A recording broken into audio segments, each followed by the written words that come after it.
Thank you, Honorable Sir. Kindly permit me to speak in my mother tongue, Tamil. மாண்புமிகு அவைத்தலைவர் அவர்களே, மாண்புமிகு உறுப்பினர்களே, ஒரு மிகுந்த நன்றி பெருக்கின் உணர்ச்சியோடு இந்த இடத்தில் நின்று நான் உரையாற்றத் துவங்கின்றேன். நன்றி உணர்ச்சி என்று நான் குறிப்பிடுவது எங்கள் கழகத்தின் தலைவர் மாண்புமிகு தமிழக முதல்வர் மீதும் மாண்புமிகு தமிழ்நாட்டினுடைய முதலமைச்சர் மீதுமான நன்றி உணர்ச்சி. அவர்கள்தான் என்னை இந்த அவைக்கு அனுப்பி வைத்தார்கள். இடைத்தேர்தலில் நான் தேர்ந்தெடுக்கப்பட்டதாக நீங்கள் பேசும்போது குறிப்பிட்டீர்கள். உண்மைதான், நான் பணியாற்றிய காலம் குறுகிய காலமாக இருந்தாலும் கூட எனக்கு கிடைத்த அனுபவங்களும் வாய்ப்புகளும் மிக மிக அதிகம். அதைவிட இங்கு அனைவரிடமும் நான் பெற்ற அன்பு மிக மிக அதிகம்.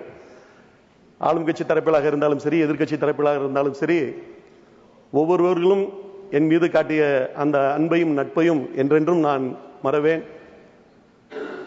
தமிழகத்தின் ஒரு கடைக்கோட்டையில் ஒரு கிராமத்தில் இருந்து வந்தவன் நான்.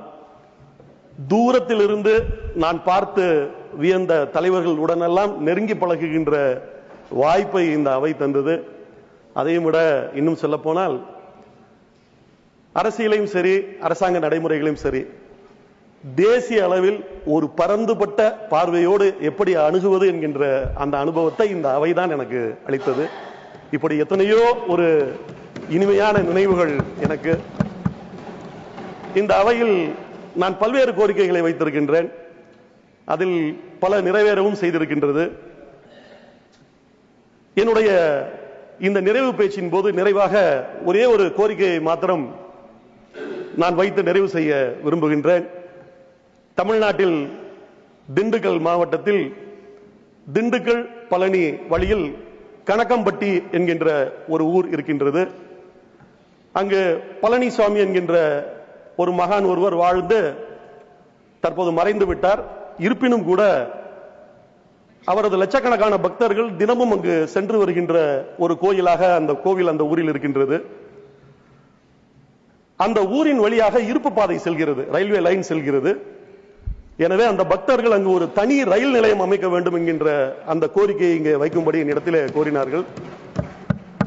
வருமான வாய்ப்பும் இருக்கக்கூடிய இடமாக இருப்பதால் அந்த கோவிலுக்கென்று தனியாக ஒரு ரயில் நிலையத்தை அங்கு அமைத்து தர வேண்டும் என்கின்ற அந்த கோரிக்கையை நிறைவாக நான் இங்கே வைத்து எம்பி என்கின்ற பொறுப்பில் இருந்து இன்றைக்கு நான் விடைபெற்றாலும் கூட சமூக நீதிக்கான திராவிட இயக்கத்தினுடைய அந்த கொள்கைகளுக்காக என்னுடைய குரல் என்றென்றும் தொடரும் என்று கூறி வாய்ப்புக்கு நன்றி கூறி விடைபெறுகிறேன். நன்றி, நன்றி, நன்றி.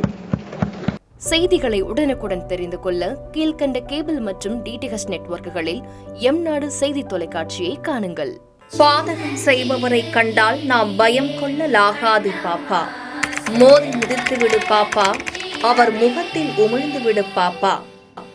அண்மை செய்திகளை உடனுக்குடன் தெரிந்து கொள்ள இணைந்திருங்கள் எம்நாடு தொலைக்காட்சியுடன்.